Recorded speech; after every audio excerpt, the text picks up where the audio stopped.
اعوذ باللہ من الشیطان الرجیم بسم اللہ الرحمن الرحیم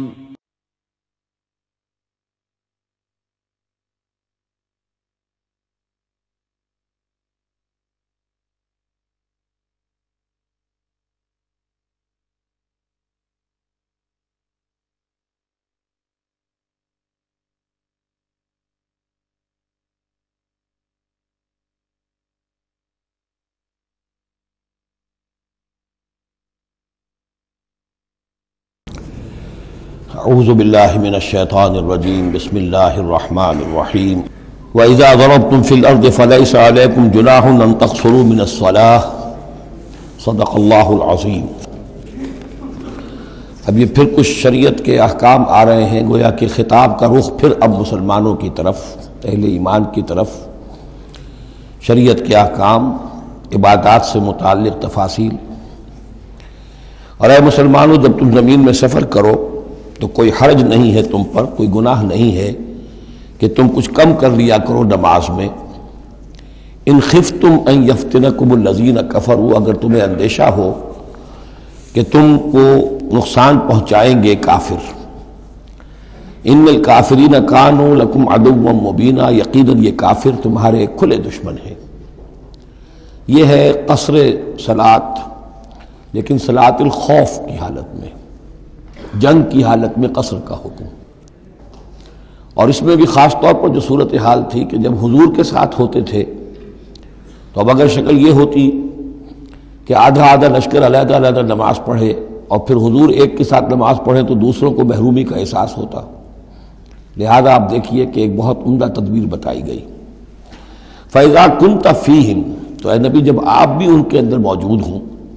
فَأَقَمْتَ لَهُمُ الصَّلَاةَ، اور آپ نے ان کے لیے نماز کھڑی کر دی ہو، فَلْتَقُمْ طَائِفَةٌ مِّنْهُمْ مَعَكَ، تو ان میں سے ایک گروہ کو تو کھڑے ہونا چاہیے آپ کے ساتھ،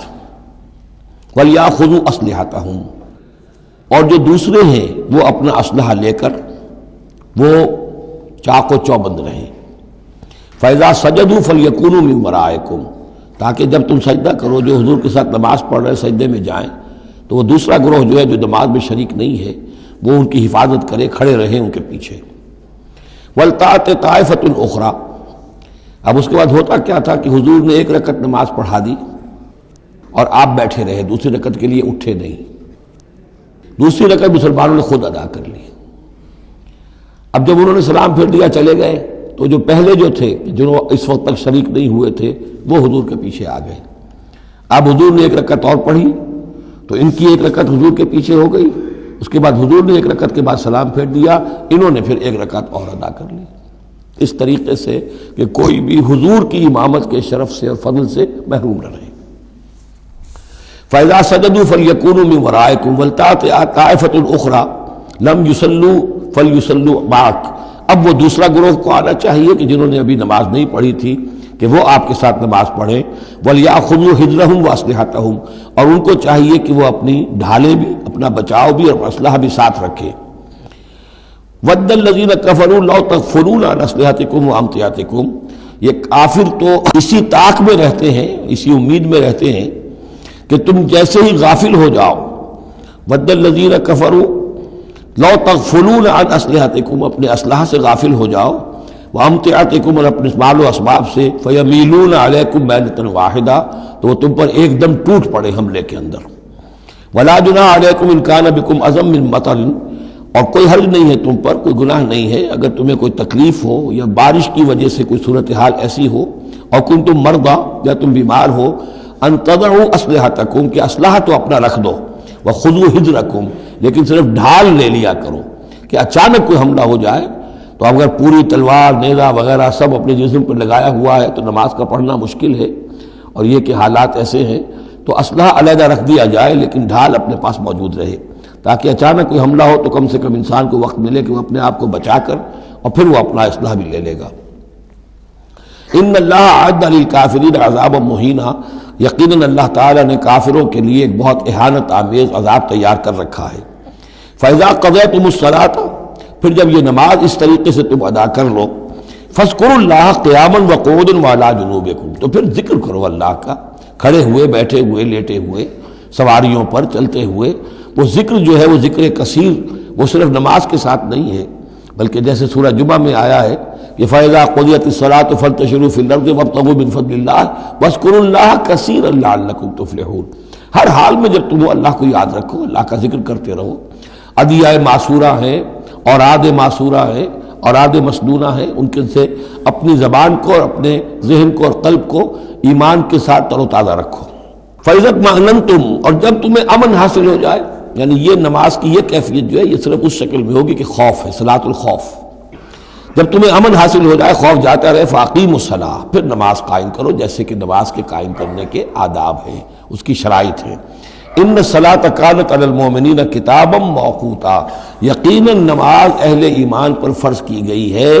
فرض ہونے کی شکل میں اور وقت کے ساتھ۔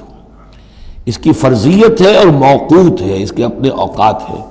اور اس اوقات کے ضمن میں آپ کو بتا چکا ہوں کہ حضرت جبرائیل نے 2 دن نماز آپ کو پڑھائی،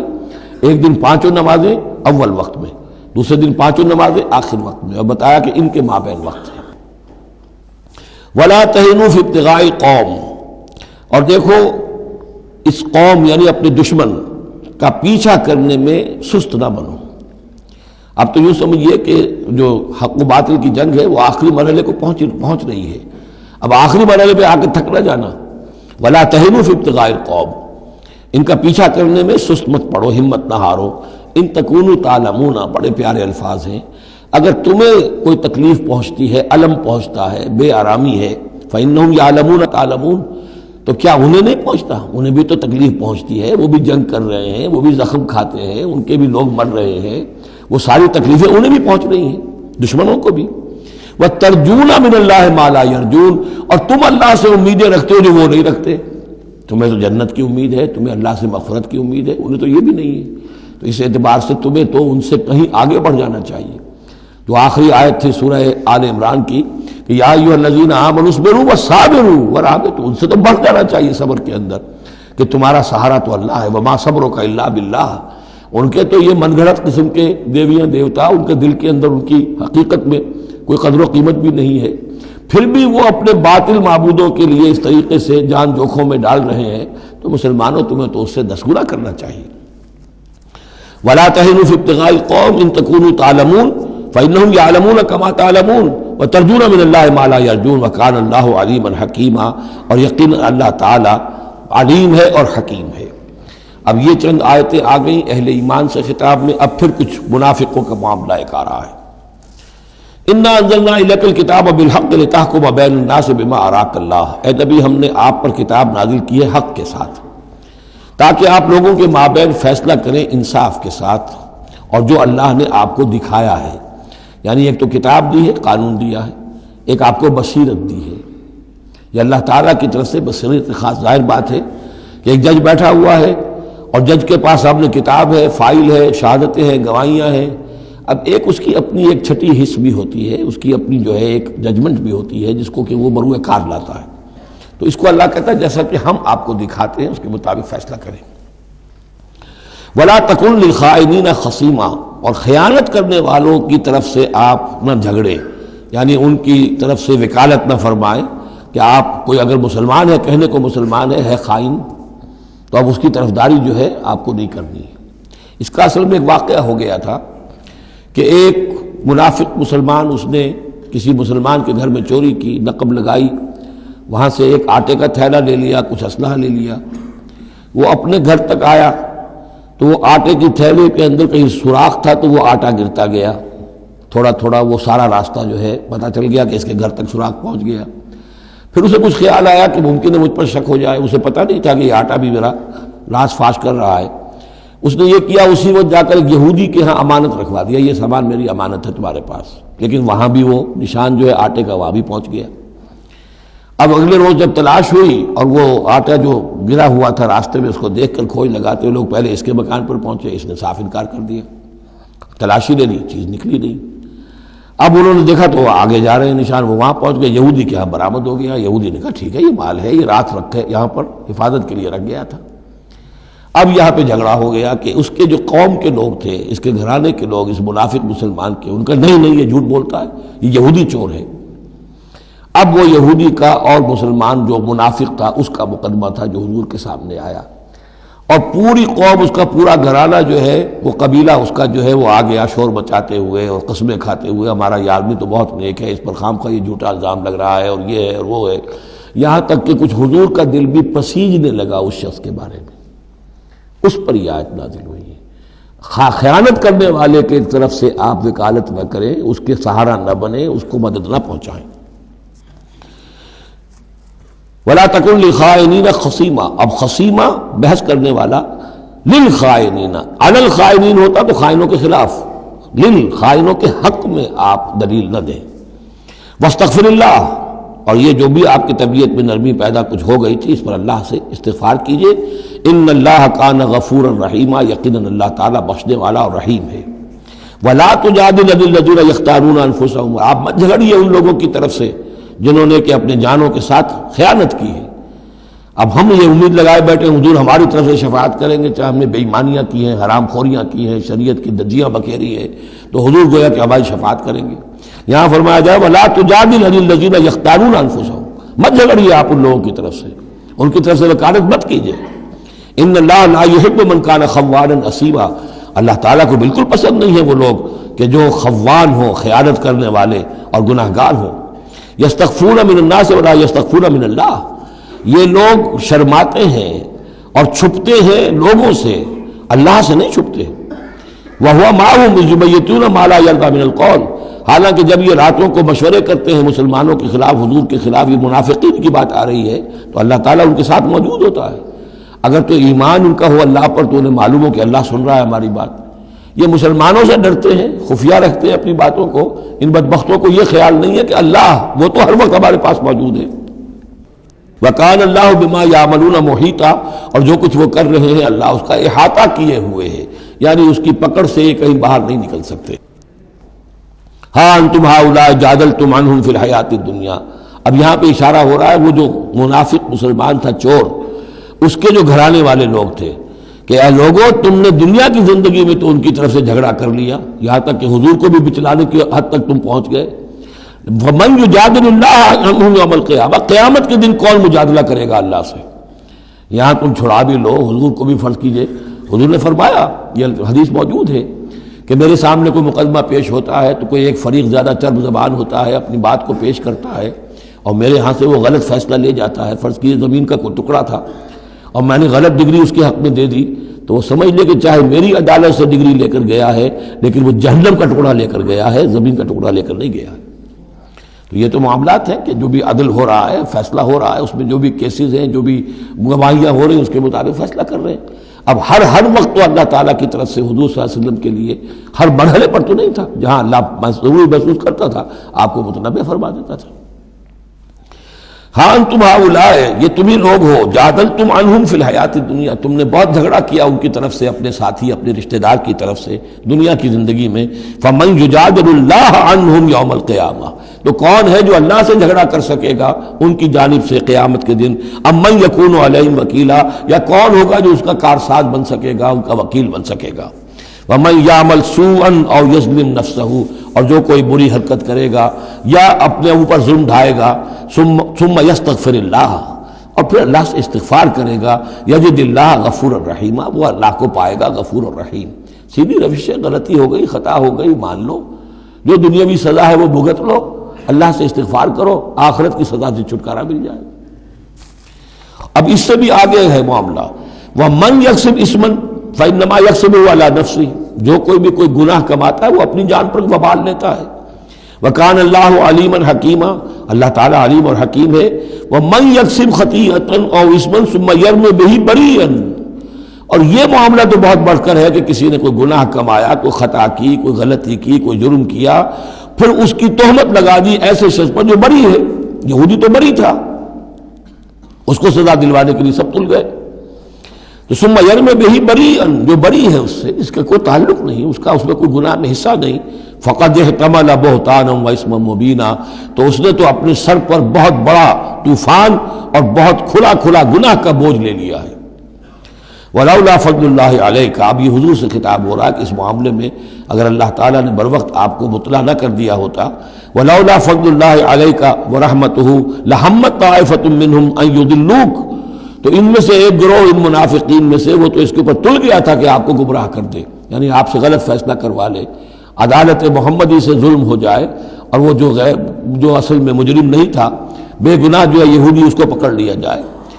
ولولا فضل اللہ علیک ورحمتہ لہمت طائفۃ منہم ان یضلوک وما یضلون الا انفسہم، حقیقت میں وہ نہیں گمراہ کر رہے مگر اپنے آپ کو، وما یضرونک من شیء، اور اے نبی وہ آپ کو نقصان نہیں پہنچا سکیں گے، یعنی ہم ایسے مواقع پہ بروقت آپ کو مطلع کرتے ہیں۔ وانزل اللہ علیک الکتاب والحکمہ، اور اللہ نے آپ پر کتاب نازل کی ہے اور حکمت نازل کی ہے، وعلمک ما لم تکن تعلم، اور وہ ساری باتیں آپ کو سکھائی ہیں جو آپ نہیں جانتے تھے، وکان فضل اللہ علیک عظیما، اور یقیناً اللہ کا فضل آپ پر بہت بڑا ہے۔ لا خیر فی کثیر من نجواہم، اب یہ چونکہ منافقین تھے یہ اپنے نجوا کرتے تھے، علیحدہ بیٹھ کے گفتگویں کرنا، سرگوشیاں کرنا، اور طرح طرح کے نجوا ہوتے تھے، بیٹھے باتیں بھی کر رہے ہیں، مسکرا بھی رہے ہیں کسی کو دیکھ کر تاکہ اس کے دل میں خلجان پیدا ہو جائے، یہ میرے بارے میں کوئی باتیں کر رہے ہیں، اشارے بھی کر رہے ہیں، تو 100 طرح سے ہتھ کنڈے، اور یہ ہماری مجلسوں میں بھی ہوتا ہے، یہ سارے معاملات جو کہ انسانی معاشرے کے اندر جیسے ہوتے تھے آج بھی ہوتے ہیں۔ لا خیر فی کثیر من نجواہم، یہ جو نجوا کرتے ہیں، سرگوشیاں کرتے ہیں، ان میں سے اکثر میں کوئی خیر نہیں ہے، الا من امر بصدقۃ، ہاں ایک بات ہو سکتی ہے، خاموشی سے کسی کو علیحدگی میں لے جا کر کسی صدقے کی اس کو تلقین کی جائے کہ بھائی دیکھو تمہیں اللہ نے غنی کیا ہے، یہ محتاج ہے میں جانتا ہوں، تو علیحدگی بجائے اس کے کہ پبلک میں اس سے بات کرو، اسے علیحدہ جا کے سمجھاؤ، یہ اچھی بات ہے۔ او معروف، یا کسی اور نیکی کا حکم دے، او اصلاح بین الناس، یا لوگوں کے معاملات کو درست کرنے کے لیے، دو بھائی جھگڑ پڑے ہیں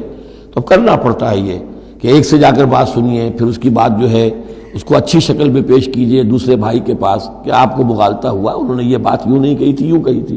اس طریقے سے جو بھی کوئی ہو رہا ہو علیحدہ علیحدہ خفیہ گفتگو، تو اس میں کوئی حرج نہیں ہے۔ وَمَن يَفْعَلْ ذَلِكَ ابْتِغَاءَ مَرْضَاتِ اللَّهِ، جو شخص اس طرح کا نجوا کرے گا، اس طرح کی سرگوشی کرے گا اللہ تعالیٰ کی رضا جوئی کے لیے، فَسَوْفَ نُؤْتِيهِ أَجْرًا عَظِيمًا، ان کو تو ہم اللہ تعالیٰ جو ہے ہم دیں گے بہت بڑا اجر۔ وَمَن يُشَاقِقِ الرَّسُولَ، اور جو رسول کی مخالفت پر تلا ہوا ہے، یہ نجوا کر رہا ہے مخالفت میں، سازشیں، سرگوشیاں، بھڑکا رہا لوگوں کو، دیکھو جی یہ کر دیا، یہ کر دیا، اپنے لوگوں کے لیے یہ کر دیا۔ غزوہ حنین میں ہوا، غزوہ حنین میں چونکہ بہت سے مسلمان وہ تھے مکے کے جو اسی وقت ایمان لائے تھے فتح مکہ کے بعد، اب بہت شریک تھے وہ اس جنگ کے اندر حنین میں، مال غنیمت میں حضور نے ان کی دلجوئی کے لیے تالیف قلب کہتے ہیں، ذرا زیادہ مال دے دیا، اس پر لوگوں نے شور مچا دیا۔ دیکھو جی وقت جب کڑے وقت تھے، مشکل وقت تھے تو ہم، اب جب یہ اچھا وقت آیا ہے تو اپنے رشتہ دار یاد آ گئے۔ مکے والے ظاہر بات ہے رشتہ دار تو تھے، بات تو غلط نہیں ہے، قبیلہ تھا قریش کا۔ یہ 100 طرح کی باتیں جو آج ہوتی ہیں وہی ہوتی تھی ہمیشہ، یہ انسان کی فطرت جو ہے اس میں کوئی تغیر و تبدل نہیں ہوا ہے۔ وَمَن يُشَاقِقِ الرَّسُولَ مِن بَعْدِ مَا تَبَيَّنَ لَهُ الْهُدَىٰ، اور جو رسول کی مخالفت پر تل گیا اس کے بعد کہ اس پر ہدایت واضح ہو چکی، وَيَتَّبِعْ غَيْرَ سَبِيلِ الْمُؤْمِنِينَ، اور وہ اہل ایمان کے راستے کے سوا کوئی راستہ اختیار کرے، نُوَلِّهِ مَا تَوَلَّىٰ، ہم بھی اسی کی طرف اس کا رخ کر دیتے ہیں جو رخ اس نے اختیار کر لیا ہو، وَنُصْلِهِ جہنم، اور ہم اسے پہنچائیں گے جہنم میں، وَسَاءَتْ مَصِيرًا، اور وہ بہت بری جگہ ہے جانے کی اور لوٹنے کی۔ یہ آیت بڑی اہم ہے اس اعتبار سے کہ امام شافعی رحمۃ اللہ علیہ یہ کہتے ہیں کہ میں نے اجماع کا جو معاملہ ہے قرآن مجید سے تلاش کرنے کی کوشش کی اور مجھے نہیں ملا، یعنی اللہ کے اطاعت یہ تو ٹھیک ہے جو قرآن میں آیا ہے وہ قانون کا ایک سورس ہے، حضور کا فرمان، حضور کی سنت سورس ہے، اسی طرح اجتہاد وہ بھی سمجھ میں آ گیا، یہ اجماع کس شے کا نام ہے، قرآن میں کہیں ذکر نہیں آیا۔ تو کہتے ہیں کہ میں نے 300 مرتبہ پورا قرآن پڑھا شروع سے آخر تک، صرف اس ایک مسئلے کو سامنے رکھ کر کہ مجھے اجماع کے لیے کوئی دلیل قرآن سے ملے، تب اس آیت پر آ کر 301ویں مرتبہ پھر نگاہ جمی، وَيَتَّبِعْ غَيْرَ سَبِيلِ الْمُؤْمِنِينَ، یعنی گویا کہ اہل ایمان کا جو راستہ ہے جس پر اجماع ہو گیا اہل ایمان کا، یہ خود اپنی جگہ ایک بہت بڑی سند ہے، اس لیے کہ حضور نے فرمایا میری امت ضلالت پر کبھی جمع نہیں ہوگی، تو جن چیز پر اجماع ہو جائے وہ گویا کہ وہ خود اپنی جگہ پر وہ اس کو ایک حیثیت حاصل ہو جاتی ہے، اوتھینٹسٹی۔ ان اللہ لا یغفر ان یشرک بہ، دوبارہ پھر وہ آیت آ گئی، اللہ تعالیٰ ہرگز نہیں بخشے گا اسے کہ اس کے ساتھ شرک کیا جائے، ویغفر ما دون ذلک، اور بخش دے گا اس کے سوا جو کچھ ہے اس سے کمتر ہے، لمن یشاء، جس کو چاہے گا، یہ بھی کوئی فری لائسنس نہیں۔ ومن یشرک باللہ فقد ضل ضلالا بعیدا، اور جو شرک کرتا ہے اللہ کے ساتھ تو وہ تو پھر گمراہ ہو گیا اور گمراہی میں بھی بہت دور نکل گیا۔ ان یدعون من دونہ الا اناثا، اب یہاں گویا کہ پہلی مرتبہ آپ دیکھ رہے ہیں کہ وہ مشرکین مکہ کی بات بھی ہو رہی ہے، نہیں پکار رہی اللہ کے سوا مگر مؤنث کو، عورتوں کو،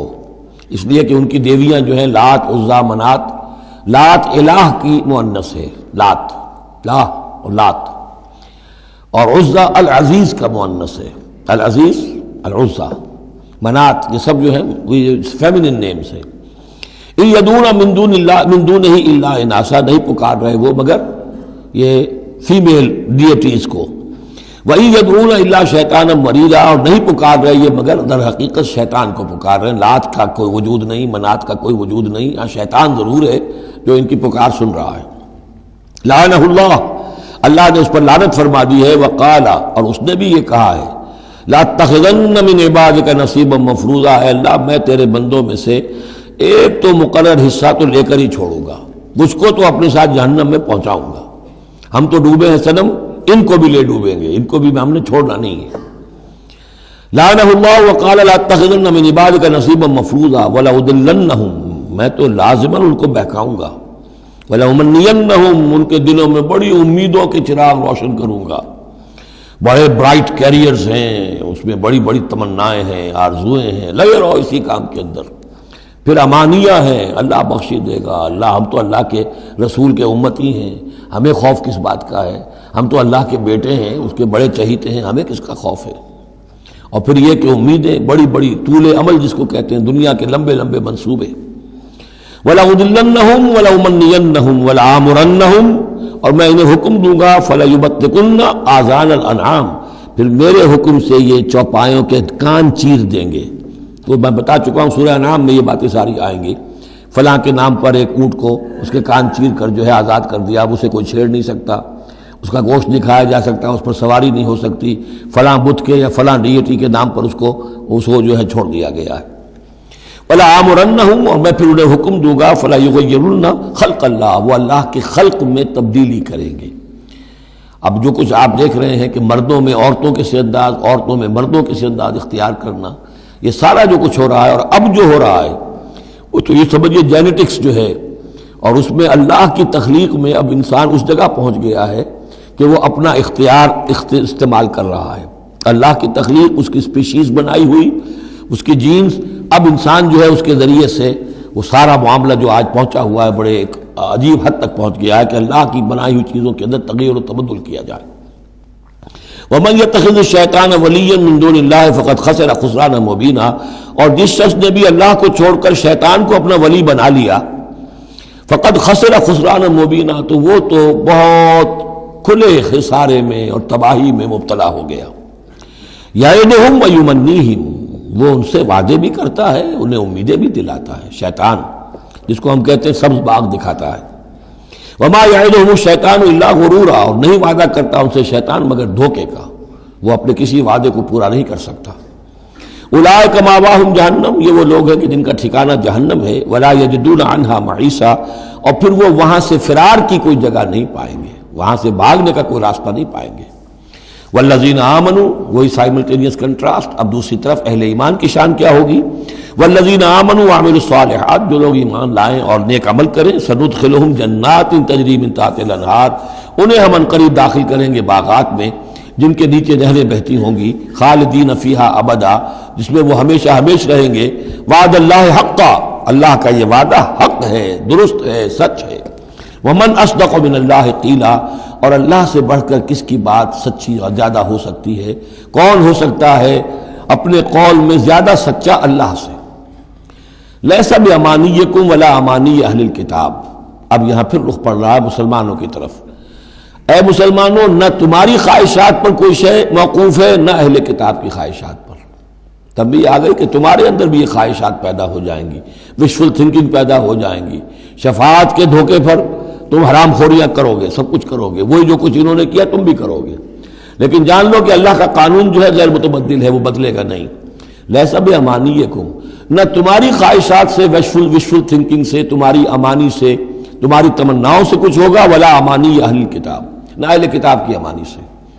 من یعمل سوءا یجز بہ،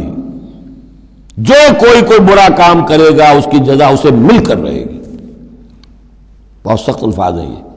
اگرچہ اس میں نرمی کا پہلو ہے، اس لیے کہ بعض اوقات بدی کی جگہ پر نیکی جو ہے وہ اس کو اثر کو دھو دے گی، لیکن اکاؤنٹ فار تو ہو گیا نا، مطلب یہ اکاؤنٹ فار ہو کر رہے گی عرش۔ اب یہ ہے کہ کسی کی نیکی نے اس کی بدی کو چھپا لیا، کسی نے غلطی کی تھی، اس نے توبہ کی صدق دل کے ساتھ، وہ اس کی بدی جاتی رہی، لیکن اکاؤنٹ فار ہوگا معاملہ۔ توبہ کو دیکھا جائے گا، توبہ سچی تھی، واقعی تھی، واقعی اس نے اس حرکت کو پھر چھوڑ دیا تھا کہ نہیں، یا یہ صرف یہ کہ زبان سے گردان ہو رہی تھی استغفر اللہ ربی من کل ذنب واتوب الیہ، اور سارا وہ گناہ جو ہے اور حرام خوری جو کہ تم جاری تھی، تو وہ توبہ نہیں ہے۔ من یعمل سوءا یجز بہ ولا یجد له من دون اللہ ولیا ولا نصیرا، اور نہیں پائے گا وہ اللہ کے سوا نہ کوئی حمایتی، بلکہ یہاں ترجمہ ہوگا اللہ کے مقابلے میں نہ کوئی حمایتی پائے گا نہ کوئی مددگار۔ ومن یعمل من الصالحات من ذکر او انثی، اور جو کوئی عمل کرے گا نیکیوں کا، خواہ وہ مذکر ہو خواہ مؤنث ہو، مرد ہو یا عورت ہو، وہو مومن، ہو مومن صاحب ایمان، فاولئک یدخلون الجنۃ ولا یظلمون نقیرا، تو یہ وہ لوگ ہیں کہ جو جنت میں داخل ہوں گے اور ان کی کوئی حق تلفی تل کے برابر بھی نہیں کی جائے گی۔ ومن احسن دینا ممن اسلم وجہہ للہ وہو محسن، اس سے بہتر دین کس کا ہوگا جس نے نمبر 1 اپنا چہرہ، اپنا سر اللہ کے سامنے جھکا دیا، اسلم، اسلام آ گیا، وہو محسن، اور یہ احسان، اس کے بعد اسلام ایمان احسان کے درجے تک پہنچ جائے، خوبصورتی کے ساتھ، خلوص کے ساتھ، للہیت کے ساتھ، پورے دین کا معاملہ، تفریق بین الدین نہیں، دین کے اندر جو ہے وہ حصہ بکھرا نہیں، ٹوٹل دین۔ ومن احسن دینا ممن اسلم وجہہ للہ وہو محسن واتبع ملت ابراہیم حنیفا، اور اس نے پھر پیروی کی دین ابراہیم کی یکسو ہو کر، یا ابراہیم کی جو یکسو تھا۔ واتخذ اللہ ابراہیم خلیلا، اور اللہ نے تو ابراہیم کو اپنا دوست بنا لیا تھا۔ وَلِلَّهِ مَا فِي السَّمَاوَاتِ وَمَا فِي الْأَرْضِ، اللہ ہی کے لیے جو کچھ کہ ہے آسمانوں میں اور جو کچھ کہ ہے زمین میں۔ وَكَانَ اللَّهُ بِكُلِّ شَيْءٍ مُحِيطًا، اور یقیناً اللہ تعالیٰ ہر شے کا احاطہ کیے ہوئے ہے۔ اب جو حصہ آ رہا ہے یہ وہی مسلمانوں سے خطاب ہے، لیکن اس میں ایک استدراک سمجھیے کہ جو شروع میں کچھ آیتیں آئی تھیں خواتین کے معاملے میں، یتیم عورتوں کے معاملے میں، ان سے نکاح کے معاملے میں یا طلاق کے معاملے میں، اب اس میں کچھ وضاحتیں، کچھ سوالات مسلمانوں کی طرف سے ہوئے، مزید وضاحتیں طلب کی گئیں تو اللہ نے یہ وضاحتیں نازل کی ہیں، اور یہاں پر ساتھ یہ فرما دیا وَيَسْتَفْتُونَكَ فِي النِّسَاءِ، اے نبی یہ آپ سے عورتوں کے بارے میں سوال کر رہے ہیں، بات پوری طرح ان پر کھلی نہیں ہے، واضح نہیں ہوئی ہے۔ قُلِ اللَّهُ يُفْتِيكُمْ فِيهِنَّ، ٹھیک ہے کہہ دیجئے اے نبی ان سے، اللہ تمہیں فتویٰ دیتا ہے، بتاتا ہے، وضاحت کرتا ہے ان کے بارے میں۔ وَمَا يُتْلَىٰ عَلَيْكُمْ فِي الْكِتَابِ مِنْ يَتَامَى النِّسَاءِ، اب وہ آیت نمبر 3 کے اندر بات واضح ہو گئی، قرآن نے ثابت کر دیا کہ وہاں جو کہا تھا کہ وَإِذْ خِفْتُمْ أَلَّا تُقْسِطُوا فِي الْيَتَامَى، تو یتامى النساء مراد تھی وہاں پر، کہ اگر تمہیں اندیشہ یہ ہو کہ یتیم لڑکیوں سے شادی کرو گے تو ان کے ساتھ انصاف نہیں کر سکو گے، اس لیے کہ ان کی طرف سے کوئی ہے نہیں جو ان کے حقوق کا پاسدار ہو اور تم سے کوئی بات پوچھ کر سکے ان کی طرف سے، تو پھر ان سے شادی مت کرو، بلکہ تم اور جو عورتیں ہیں شادی اگر کرنی ہے ایک سے زائد تو ما طاب لکم من النساء مثنی وثلاث ورباع، شادی کرو۔ تو یہاں فرمایا وہ تھا عورتوں کی، یتیم عورتوں کے بارے میں وہ حکم تھا، ما یتلی علیکم، جو تمہیں سنایا گیا، جو سنایا جا رہا ہے کتاب میں، فی یتامی النساء، ان عورتوں کے بارے میں کہ جو یتیم ہیں، وہ عورتیں یا لڑکیاں، لا تؤتونہن ما کتب لہن، تم دیتے نہیں ہیں انہوں جو اللہ نے ان کے لیے لکھ دیا ہے، بغیر مہر کے یتیم بچی تھی، آپ نے شادی کر لی، کون اس کی طرف سے مہر طلب کرے گا؟ وترغبون ان تنکحوہن، اور چاہتے ہو کہ اسے نکاح بھی کرو، والمستضعفین من الولدان، اسی طرح بچے جو ہیں ان کے ساتھ بھی جو ظلم ہوتا ہے، وان تقوموا للیتامی بالقسط، اور وہ جو ہم نے تفصیل سے احکام دیے ہیں کہ یتیموں کے معاملے میں انصاف پر کاربند رہو، وما تفعلوا من خیر فإن اللہ کان بہ علیما، اور جو خیر بھی تم کرو گے اللہ اس سے واقف ہے، تمہاری نیتوں کو جانتا ہے۔ تو وہ احکام ہے، بنیادی ہدایات دے دی گئی ہیں، اور اس میں اس سے اضافی شے جو ہے وہ یہ ہے کہ تمہاری نیت صاف ہونی چاہیے۔ واللہ یعلم المفسد من المصلح، اللہ جانتا ہے کہ کون حقیقت میں شرارتی ہے اور کون جو ہے اس کی نیت صحیح ہے۔ وَإِنِ امْرَأَةٌ خَافَتْ مِنْ بَعْلِهَا نُشُوزًا، اب دیکھیے ایک نشوز عورت کے لیے آیا تھا کہ اگر واللاتی تخافون نشوزہن، وہ عورتیں، وہ بیویاں کہ جو سرکشی کر رہی ہیں، حکم نہیں مان رہی ہیں، تابعداری نہیں کر رہی ہیں، زدم زدہ پر اڑی ہوئی ہیں، ان کے بارے میں تو آ چکا تھا شروع میں۔ اب یہاں عورتوں پر بھی تو ہو سکتا ہے کہ مرد ظلم کر رہا ہے، مرد جو ہے وہ ان کا حقوق ادا نہیں کر رہا ہے، شوہر جو ہے وہ اپنی قوامیت جو ہے اس کو غلط طریقے پہ استعمال کر رہا ہے، روب ڈالتا ہے، دھونس دیتا ہے، یا اور بری طریقے سے ستاتا ہے، تنگ کرتا ہے، تنگ کر کے وہ مہر معاف کرواتا ہے یا کچھ اور، اگر ذرا اس کے والدین اچھے کھاتے پیتے ہیں تو لاؤ اپنے والدین کے گھر سے۔ یہ ساری گندگیاں جو ہمارے معاشرے میں ہوتی ہیں اور عورتیں بیچاری اس میں پستی ہیں، وہ جو چکی کے دو پارٹوں کے مابین۔ وَإِنِ امْرَأَةٌ خَافَتْ مِنْ بَعْلِهَا نُشُوزًا، اور اگر کسی عورت کو اپنے شوہر سے اندیشہ ہو جائے کہ وہ زیادتی کرے گا، وہ زیادتی کر رہا ہے اور وہ اس کے حقوق ادا نہیں کر رہا، او اعراضاً، یا اب وہ اس کی طرف میلان ہی نہیں رکھتا، اب وہ گویا کہ بیوی ہے ہی نہیں، اس کی طرف کوئی میلان نہیں، کوئی نئی شادی رچائی ہے اور سارا جو ہے توجہ جو ہے وہ اب نئی نویلی دلہن کی طرف ہے، او اعراضاً، جی بھر گیا، توجہ ہٹ گئی، فلا جناح علیہما، تو ان دونوں پر کوئی الزام نہیں ہوگا، ان یصلحا بینہما صلحا، کہ وہ آپس میں بیٹھ کر صلح کر لیں۔ صلح سے مراد یہاں پر اپنا معاملہ طے کر کے اور عورت خلا کر لے، بس صلح و خیر۔ لیکن خلا کرنے میں جیسا کہ ہم پڑھ چکے ہیں عورت کو مہر چھوڑنا پڑے گا، لیا تھا تو کچھ واپس کرنا پڑے گا۔ والصلح خیر، صلح اچھی ہے۔ وأحضرت الانفس الشح، البتہ جو انسانی نفس ہے اسے لالچ جو ہے اس پر مسلط رہتا ہے، مرد چاہے گا میرا پورا مہر واپس کرو، عورت چاہے گی کہ مجھے کچھ بھی واپس نہ کرنا پڑے۔ وَإِن تُحْسِنُوا، یہ آ چکا ہے سورہ بقرہ کے اندر، یہ مضامین آ چکے ہیں۔ وَإِن تُحْسِنُوا، اگر تم نیکی کرو، تم مرد ہو، تم مردانگی کا ثبوت دو، اس معاملے کے اندر نرمی کرو، ان کا حق جو ہے زیادہ رکھو۔ وَتَتَّقُوا فَإِنَّ اللَّهَ كَانَ بِمَا تَعْمَلُونَ خَبِيرًا، اور تم تقویٰ کی روش اختیار کرو تو جان لو کہ اللہ تعالیٰ تمہارے تمام اعمال سے باخبر ہے۔ وَلَن تَسْتَطِيعُوا أَن تَعْدِلُوا بَيْنَ النِّسَاءِ، اچھا وہاں یہ آیت بھی آئی تھی کہ وَإِنْ خِفْتُمْ أَلَّا تَعْدِلُوا فَوَاحِدَةً، اگر تمہیں اندیشہ یہ ہو کہ تم اپنی بیویوں پہ اگر ایک سے زائد ہیں، دو ہیں، تین ہیں، چار ہیں، تو عدل نہیں کر سکو گے تو پھر ایک ہی پر اکتفا کرو، پھر دوسری شادی مت کرو۔ تمہیں اطمینان ہے، تمہیں اپنے اوپر یہ اعتماد ہے کہ تم یہ عدل کر سکتے ہو تب دوسری شادی کرو، ورنہ نہیں۔ لیکن اب اس میں جیسا کہ میں نے عرض کیا تھا کہ کچھ چیزیں تو ہوتی ہیں گنتی کی، ناپ تول کی، اس میں تو عدل ہو سکتا ہے، لیکن ایک قلبی میلان جو ہے اس کے اندر تو ظاہر بات ہے انسان کے اختیار میں نہیں ہے۔ حضور صلی اللہ علیہ وسلم نے اپنی تمام ازواج کے لیے ہر چیز گن گن کر، یعنی باریاں بھی مقرر تھیں آپ کی شب باشی کی، دن میں بھی اب آپ ایک چکر لگاتے تھے عصر اور مغرب کے درمیان، تو تھوڑی تھوڑی دیر ہر اپنی زوجہ محترمہ کے پاس ٹھہرتے تھے، کہیں تھوڑی دیر بھی زیادہ ہو جاتی تو کھلبلی مچ جاتی تھی، آج وہاں کیوں ٹھہر گئے، آج زینب کے پاس زیادہ وقت کیوں لگ گیا، آج فلاں کیا ہو گیا، وہاں شہد دیا گیا تھا وہ شہد پی رہے تھے تو اس وجہ سے دیر لگ گئی۔ تو حضور سے جب کہا گیا اشارے کنائے سے آپ نے قسم کھا لی اچھا میں آئندہ کبھی شہد نہیں پیوں گا، حضور نے اللہ تعالیٰ نے ٹوک دیا کہ حضور یہ کیوں آپ قسم کھا رہے ہیں،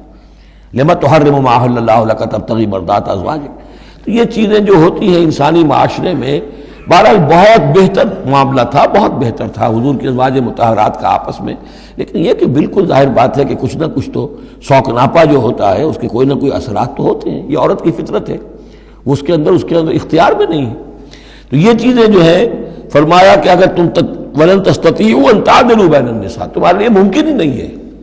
کہ تم عورتوں کے مابین انصاف کر سکو۔ مراد کیا ہے؟ قلبی میلان، یہ حدیث کے اندر واضح ہو گیا۔ اور حضور فرمایا کرتے تھے کہ اللہ جو بھی چیزیں ہیں میں نے اس میں پورا عدل کیا ہے، باقی جہاں تک میرے دل کا میلان کا تعلق ہے مجھے امید ہے تو مجھ سے مواخذہ نہیں کرے گا، یہ ہے ظاہر بات ہے۔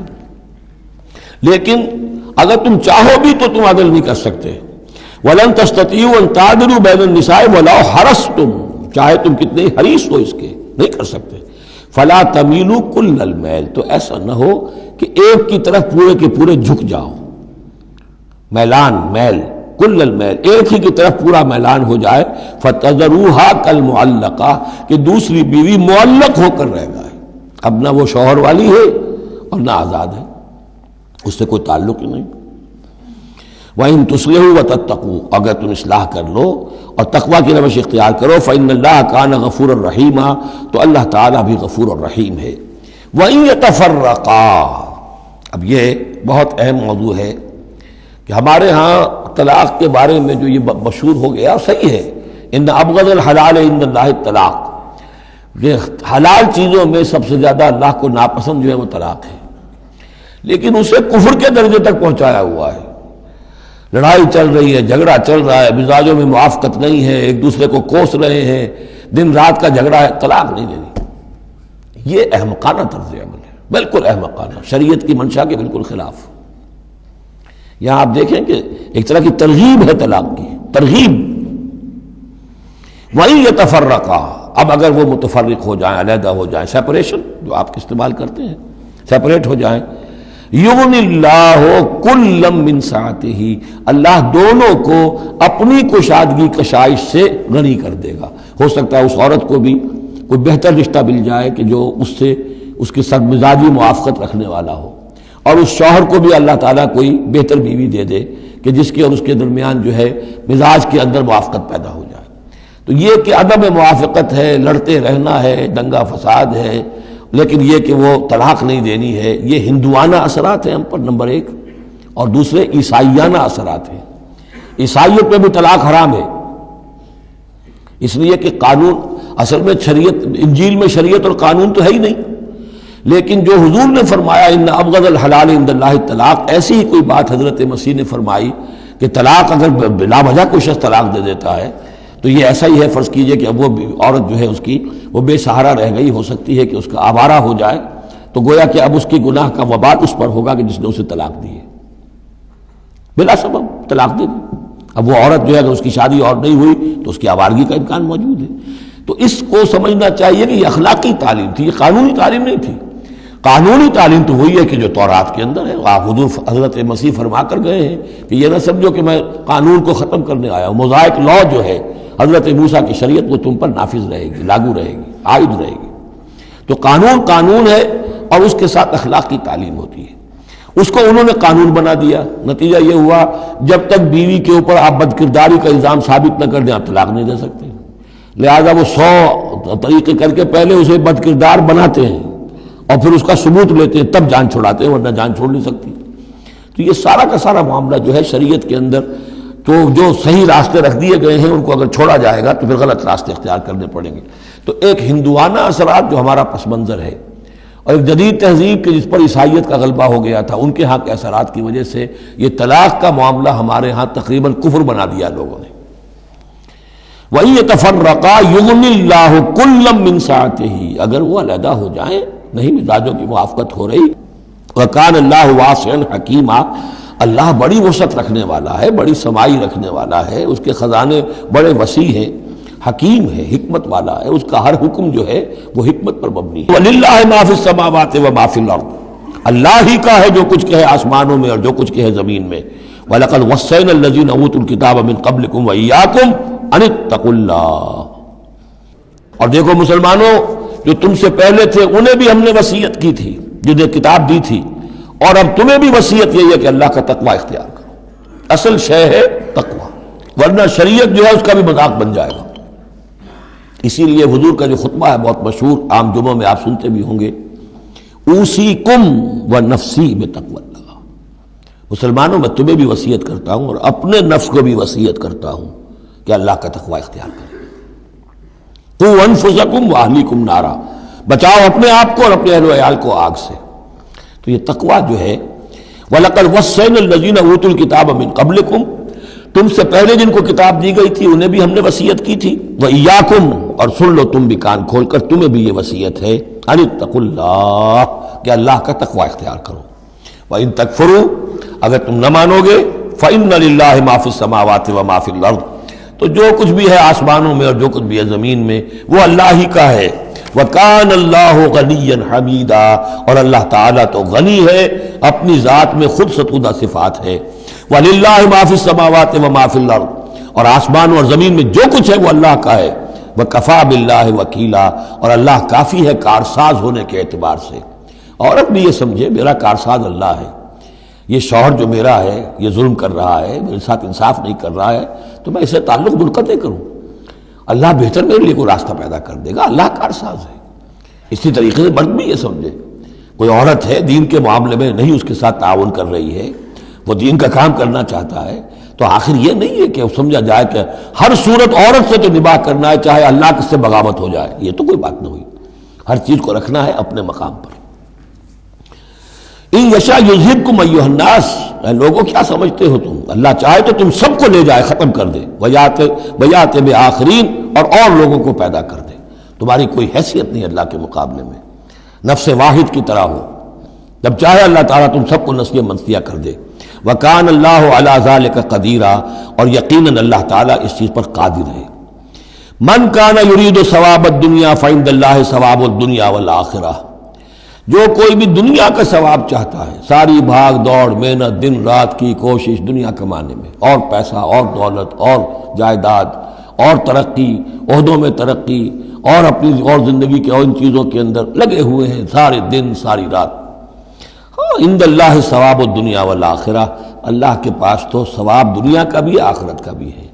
تو ہی ناداں چند کلیوں پر قناعت کر گیا، ورنہ گلشن میں علاج تنگی دوراں بھی تھا. اللہ سے تم مانگو، دنیا بھی مانگو آخرت بھی مانگو. ربنا آتنا فی الدنیا حسنۃ وفی الآخرۃ حسنۃ وقنا عذاب النار. اللہ کے ساتھ اپنے معاملے کو درست کرو، خلوص و اخلاص کے اوپر اپنا تعلق استوار کرو، اس کی طرف سے جو ذمہ داریاں ہیں انہیں ادا کرو، پھر یہ کہ اللہ تعالیٰ دنیا سے بھی نوازے گا.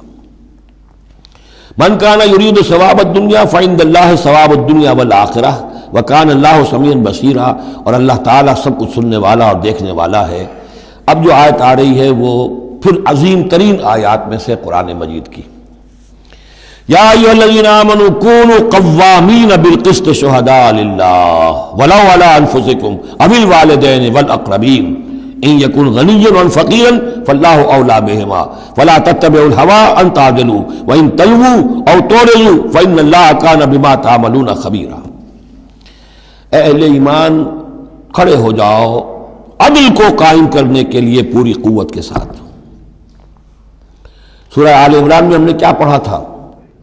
اللہ قائما بالقسط ہے. شہد اللہ انہ لا الہ الا هو والملائکۃ واولو العلم قائما بالقسط. جب اللہ عدل قائم کرنا چاہتا ہے تو اللہ کے اس دنیا میں کارندے کون ہیں؟ اہل ایمان، سپاہی ہیں، اللہ کے سپاہی. لہذا عدل قائم کرے گا اللہ دنیا میں اہل ایمان کے ذریعے. اللہ دین کا غلبہ چاہتا ہے لیکن اہل ایمان کو جانیں دینی ہوگی، کوششیں کرنی ہوگی، اصرار کرنا ہوگا، قربانیاں دینی ہوگی، تب دین غالب ہوگا. لیکن یہ اندازہ کیجئے کہ کس قدر اہمیت ہے عدل و قسط. یہ جو سوشل جسٹس کا معاملہ ہے،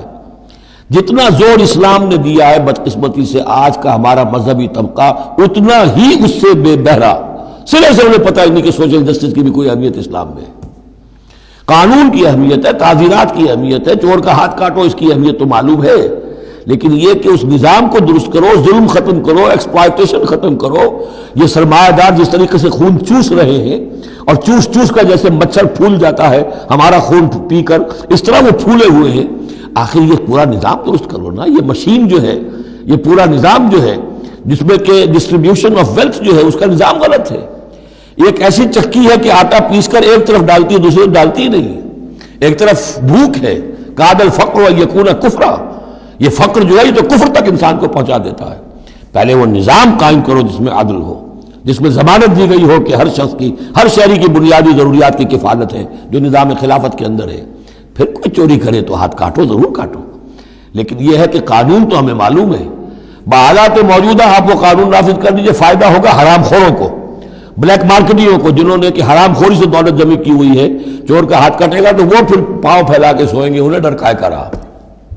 فائدہ انہیں ہوگا. اصل شے یہ، میں یہ نہیں کہہ رہا کہ شریعت نافذ نہ کی جائے معاذ اللہ، لیکن یہ کہ شریعت شریعت ہے، دین دین ہے. لا جو ہے وہ سب سرو کرتا ہے سسٹم کو. قانون جو ہے وہ کسی نظام کو قائم کرتا ہے، مضبوط کرتا ہے، سب سرو کرتا ہے، اس کی خدمت کرتا ہے. جو سسٹم ہے نظام دین کا اس کو قائم کرو، اور پھر اس کو قائم رکھنے کے لیے، اسے کنسولیڈیٹ کرنے کے لیے، اسے چلانے کے لیے، اسے مستقل کرنے کے لیے قانون نافذ کرو۔ یہ ہے جو کہ اصول ہے۔ یا ایھا الذین آمنوا کونوا قوامین بالقسط شہداء للہ، یہی مضمون سورہ مائدہ میں بھی آ جائے گا، کل ہم پڑھیں گے انشاءاللہ۔ صرف یہ کہ اس میں ترتیب بدل گئی ہے، یا ایھا الذین آمنوا کونوا قوامین للہ شہداء بالقسط، بس اتنا فرق ہے۔ لیکن اس میں اشارہ ہو گیا کہ اللہ اور قسط گویا کہ مترادف الفاظ ہیں۔ گواہ بن جاؤ اللہ کے، یا گواہ بن جاؤ قسط کے، کھڑے ہو جاؤ اللہ کے لیے یا کھڑے ہو جاؤ انصاف کے لیے۔ معلوم ہوا اللہ اور قسط یہ مترادف ہیں۔ یا ایھا الذین آمنوا کونوا قوامین بالقسط شہداء للہ ولو علی انفسکم، خواہ یہ انصاف کی بات تمہارے اپنے خلاف جا رہی ہو، اب الوالدین یا تمہارے والدین کے خلاف جا رہی ہو، والاقربین خواہ تمہارے قرابت داروں کے خلاف جا رہی ہو، تمہارا تعلق عدل کے ساتھ، انصاف کے ساتھ، قسط کے ساتھ ہے، رشتہ داری کے ساتھ نہیں۔ ان یکن غنیا اور فقیرا، ایک چور دروازہ یہ ہوتا ہے تو خیر حق تو اس کا نہیں بنتا ہے، لیکن یہ غریب ہے، چلو میں اس کے حق میں فیصلہ کر دوں۔ ان یکن غنیا اور فقیرا فاللہ اولیٰ بہما، چاہے وہ شخص غنی ہے یا فقیر ہے، دونوں کا پشت پناہ اللہ ہے، دونوں کا کفیل اللہ ہے، تم نہیں ہو کفیل۔ تمہیں فیصلہ کرنا ہے جو صحیح ہے، جو عدل پر ہے، جو انصاف پر ہے، وہ فیصلہ کرنا ہے، کسی کی جانبداری نہیں۔ وہ جانبداری نہ باپ کی کرنی ہے، نہ ماں کی کرنی ہے، نہ بھائی کی کرنی ہے، نہ خود اپنی کرنی ہے۔ یا ایھا الذین آمنوا کونوا قوامین بالقسط شہداء للہ، اللہ کے گواہ بن کر کھڑے ہو جاؤ اللہ کے حق میں۔ دیکھیے شہادت اعلیٰ، لوگوں پر گواہی، اور شہادت للہ، اللہ کے لیے گواہی۔ یہوہاز وٹنسز، اللہ کے گواہ، یہ تو ہمیں ہونا چاہیے، اللہ کے گواہ بن کر کھڑے ہو جائیں، ہر حق بات جو اللہ کی طرف سے اس کے علم بردار ہوں، اور اس حق کو قائم کرنے کے لیے تن من دھن لگانے کے لیے اپنی کمر کس لیں۔ وَلَوْ عَلَىٰ أَنفُسِكُمْ وَبِالْوَالِدَيْنِ وَالْأَقْرَبِينَ إِن يَكُنْ غَنِيًّا أَوْ فَقِيرًا فَاللَّهُ أَوْلَىٰ بِهِمَا، ان کا خیر خواہ اللہ ہے۔ فَلَا تَتَّبِعُوا الْهَوَىٰ، تو دیکھو خواہشات کی پیروی نہ کرو، أَن تَعْدِلُوا، مبادا تم عدل سے ہٹ جاؤ، کہ تم عدل نہ کرو، خواہشات کی پیروی کر کے عدل سے برگشتہ ہو جاؤ۔ وَإِن تَلْوُوا أَوْ تُعْرِضُوا، اگر تم زبانوں کو ادھر ادھر مروڑے گے، بات جس کو آپ کہتے ہیں کہ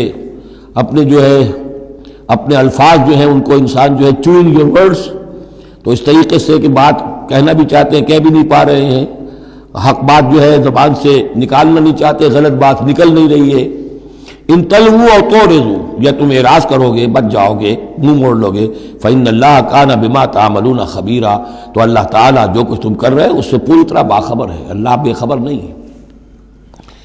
اس کے بعد اب جو مضمون آ رہا ہے وہ شاید اس سورہ مبارکہ کا اہم ترین مضمون ہے۔ یا ایھا الذین آمنوا آمنوا باللہ ورسولہ والکتاب الذی نزل علی رسولہ والکتاب الذی انزل من قبل، اے ایمان والو، ایمان لاؤ اللہ پر اور اس کے رسول پر، اور اس کتاب پر جو اس نے نازل فرمائی اپنے رسول پر، اور اس کتاب پر جو اس نے پہلے نازل فرمائی۔ ایمان والو، ایمان لاؤ، چھ معنی دارت۔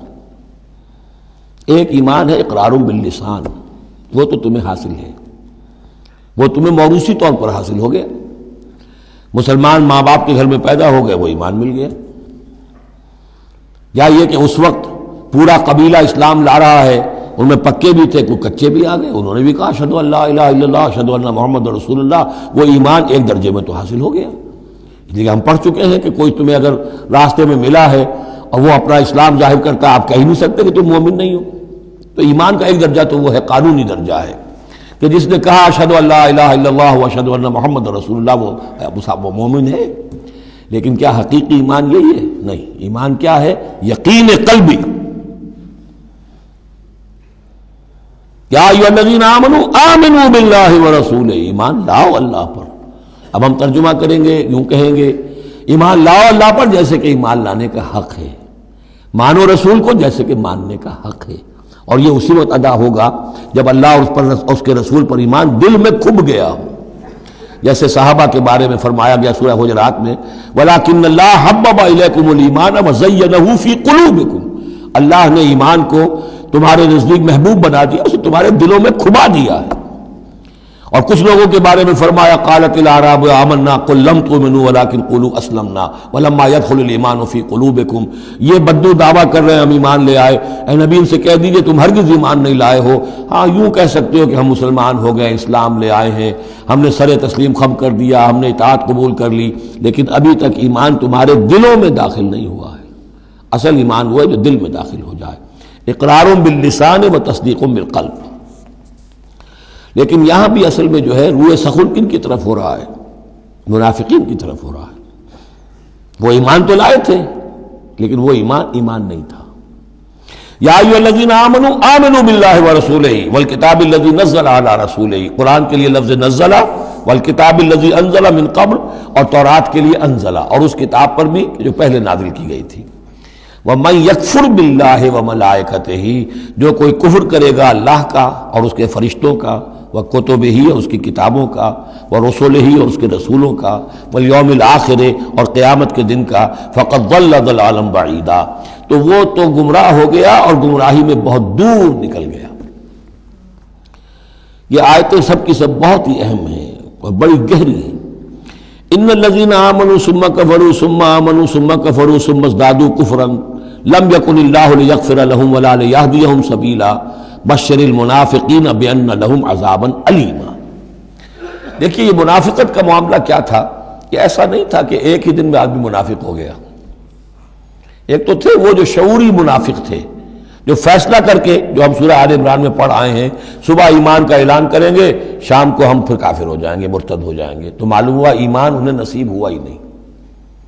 اور انہیں بھی معلوم تھا کہ ہم مومن نہیں ہیں، ہم ایمان لائے نہیں ہیں، تو دھوکہ دے رہے ہیں۔ یہ شعوری منافق ہوا۔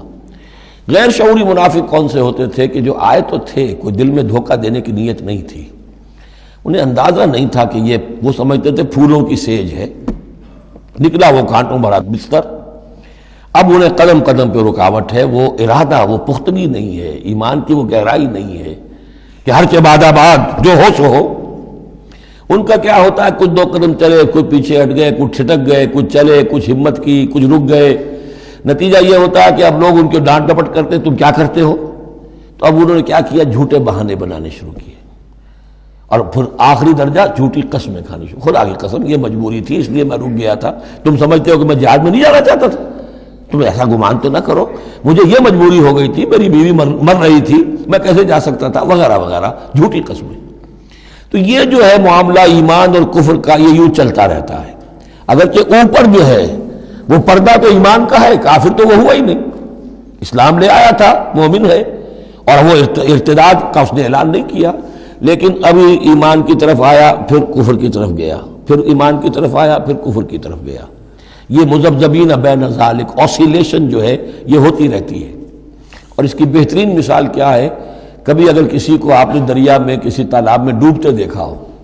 نیچے گیا پھر آیا ذرا اوپر، پھر گیا پھر آیا، پھر گیا تو گیا، بالکل وہ نقشہ ہے جو یہاں ہے۔ ان الذین آمنوا ثم کفروا، یہاں کفر سے مراد نفاق ہے، کفر قانونی نہیں، کفر حقیقی، کفر معنوی، کفر باطنی، اندر ہی اندر ہو رہا ہے سب کچھ جو ہو رہا ہے۔ انہوں نے انکار اور اعلان کیا ہی نہیں ہے، اسلام سے انکار نہیں کیا، کفر کا اعلان نہیں کیا، یہ اندر ہو رہا ہے اس کی شخصیت کے باطن میں۔ ان الذین آمنوا ثم کفروا ثم آمنوا ثم کفروا، ایمان لائے پھر کفر کیا، پھر ایمان لائے پھر کفر کیا، ثم ازدادوا کفرا، پھر کفر میں بڑھتے چلے گئے۔ لم یکن اللہ لیغفر لہم، اللہ تعالیٰ ایسے لوگوں کو مغفرت کرنے والا نہیں ہے، ایسے لوگوں کی مغفرت کرنے والا نہیں، ولا لیہدیہم سبیلا، اور نہ ایسے لوگوں کو وہ راستہ دکھائے گا۔ اگلی آیت میں کھول دیا کہ یہ کن کا تذکرہ ہے، بشر المنافقین بان لہم عذابا علیما، اے نبی ان منافقوں کو بشارت دے دیجئے کہ ان کے لیے دردناک عذاب۔ یہاں تو آنا ہے تو یکسو ہو کے آؤ، ریزرویشن رکھ کر مت آؤ۔ وَلَنَبْلُوَنَّكُمْ بِشَيْءٍ مِّنَ الْخَوْفِ وَالْجُوعِ وَنَقْصٍ مِّنَ الْأَمْوَالِ وَالْأَنفُسِ وَالثَّمَرَاتِ، کان کھول کر آؤ۔ لَتُبْلَوُنَّ فِي أَمْوَالِكُمْ وَأَنفُسِكُمْ وَلَتُسْمَعُنَّ مِنَ الَّذِينَ أُوتُوا الْكِتَابَ مِن قَبْلِكُمْ وَالَّذِينَ أَشْرَكُوا أَذًى كَثِيرًا، تمہیں سننی پڑیں گی، ساری تلخ باتیں سننی پڑیں گی، کڑوے گھونٹ کرنے پڑیں گے، قدم قدم پر آزمائشیں آئیں گی۔ در رہے منزل لیلا کہ خطر ہاش بسے، شرط اول قدم ہی نس کے مجنون باشی۔ بشر المنافقین، تنزیہ انداز ہے، ان منافقوں کو بشارت دے دیجئے محمد صلی اللہ علیہ وسلم کہ ان کے لیے بہت دردناک عذاب ہے۔ الذین یتخذون الکافرین اولیاء من دون المؤمنین، ان کی ایک شان یہ بھی تھی کہ وہ جو کفار تھے ان کو دوست بناتے تھے، وہ چاہتے تھے نا don't keep all your eggs in one basket, بالکل یکسو مسلمانوں کے ساتھ ہو جاؤ، کیا پتہ ہے کل پلڑا جو ہے بدل جائے، تو کفار کے ساتھ بھی keep some good office with them also, کچھ نہ کچھ ان کے ساتھ رہے معاملہ، کہہ سکیں وقت کے اوپر، تو دوستیاں رکھتے تھے۔ الذین یتخذون الکافرین اولیاء من دون المؤمنین، اہل ایمان کو چھوڑ کر ان کو دوست بناتے ہیں اور ان کو اپنا پشت پناہ بناتے ہیں۔ ایبتغون عندہم العزہ، کیا وہ ان کے اس قرب میں اور ان کی محفلوں میں جا جا کر عزت چاہتے ہیں، عزت کی تلاشی ہیں۔ امریکہ جانا بہت بڑا اعزاز ہے، اتنے بڑا اعزاز مل گیا تو یہ عزت ہی ہے نا جو انسان ڈھونڈنے کے لیے، اور اس کے لیے کروڑوں روپیہ خرچ ہوتا ہے، اس کے لیے جو بھی لابینگ ہوتی ہے، اس کے لیے وہ چند منٹ کی ملاقات کے لیے وہ بھی، اور کچھ اس سے حاصل ہو نہ ہو، باقی جو پالیسیاں ان کی چلتی رہتی ہیں وہ تو جو بھی ان کا CIA کر رہا ہے یا کوئی اور پینٹاگون کر رہا ہے وہ تو بیٹھا ہوا ہے فگر ہیڈ، اس کے سوا کچھ بھی نہیں۔ الذین یتخذون الکافرین اولیاء من دون المؤمنین یبتغون عندہم العزہ فإن العزۃ للہ جمیعا، عزت کل کی کل اللہ کے اختیار میں ہے۔ کہاں عزت ڈھونڈ رہے ہو؟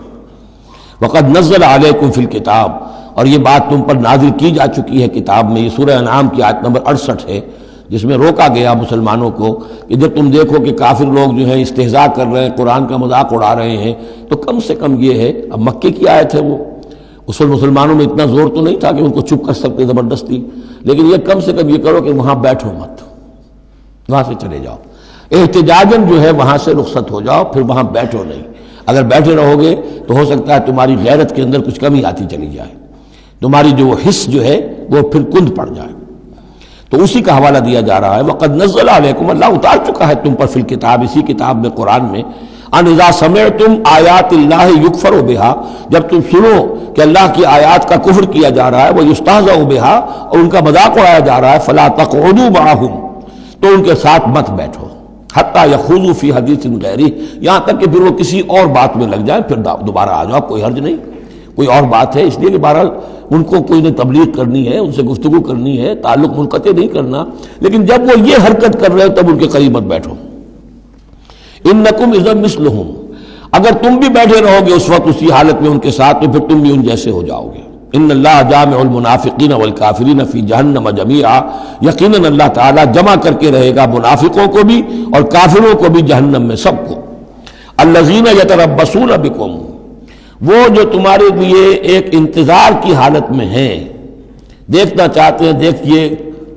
اونٹ کس کروٹ بیٹھتا ہے، تیل دیکھو، تیل کی دھار دیکھو، آخری فتح مسلمانوں کو ہوتی ہے یا کفار کو ہوتی ہے، دونوں کے ساتھ کچھ نہ کچھ تعلقات رکھو، تاکہ وقت جو بھی ہو، جو بھی صورتحال سچویشن جو بھی ہو جائے، ہم اس کے اندر اپنے بچاؤ کی کوئی شکل کر لیں۔ تو الذین یتربصون بکم، وہ تمہاری بات طاق میں ہے، منتظر ہیں، سوچ رہے ہیں۔ فَإِن كَانَ لَكُمْ فَتْحٌ مِّنَ اللَّهِ، تو اگر تمہیں فتح مل جاتی ہے اللہ تعالیٰ کے فضل و کرم سے، قَالُوا أَلَمْ نَكُن مَّعَكُمْ، وہ آ جائیں گے، ہم بھی تو آپ کے ساتھ تھے، مسلمان تھے، ہمارا بھی حصہ نکالیے مال غنیمت میں سے۔ وَإِن كَانَ لِلْكَافِرِينَ نَصِيبٌ، اور اگر کوئی حصہ پہنچ جائے کافروں کو، کوئی فتح انہیں وقتی طور پر حاصل ہو جائے، ان کا پلڑا بھاری ہو جائے، قالوا، تو وہ کہے کہ اپنے ان کافروں ساتھیوں سے، أَلَمْ نَسْتَحْوِذْ عَلَيْكُمْ، کیا ہم نے آپ کا گھیراؤ نہیں کر لیا تھا، ہم نے آپ کو بچایا ہوا تھا کہ یہ مسلمان جو ہیں، ہم تو اوٹ بنے ہوئے تھے اصل میں، آپ سمجھتے ہیں مسلمانوں کے ساتھ ہو کر ہم جنگ کرنے آئے تھے، نہیں، ہم اس لیے آئے تھے کہ مسلمانوں کے حملوں سے آپ کو بچائیں۔ أَلَمْ نَسْتَحْوِذْ عَلَيْكُمْ وَنَمْنَعْكُمْ مِنَ الْمُؤْمِنِينَ، ہم نے تو بچایا ہے آپ کو مسلمانوں سے۔ فَاللَّهُ يَحْكُمُ بَيْنَكُمْ يَوْمَ الْقِيَامَةِ، تو اللہ ہی فیصلہ کرے گا تمہارے مابین قیامت کے دن۔ وَلَن يَجْعَلَ اللَّهُ لِلْكَافِرِينَ عَلَى الْمُؤْمِنِينَ سَبِيلًا، اور اللہ تعالیٰ کافروں کو اہل ایمان کے مقابلے میں راہیاب نہیں کرے گا۔ ان المنافقون یخادعون اللہ وهو خادعهم، یہ منافق اللہ کو دھوکہ دینے کی کوشش کر رہے ہیں اور اللہ انہیں دھوکہ دے رہا ہے۔ وَإِذَا قَامُوا إِلَى الصَّلَاةِ قَامُوا كُسَالَىٰ، جب نماز کے لیے بھی کھڑے ہوتے ہیں تو کسل بندی کے ساتھ کھڑے ہوتے ہیں، طبیعت میں بشاشت نہیں ہوتی. یراؤن الناس، لوگوں کو دکھاوے کے لیے. ولا یذکرون اللہ الا قلیلا، اور نہیں ذکر کرتے حقیقت میں اللہ کا مگر بہت کم. بارک اللہ لی ولکم فی القرآن العظیم ونفعنی وإیاکم بالآیات والذکر الحکیم.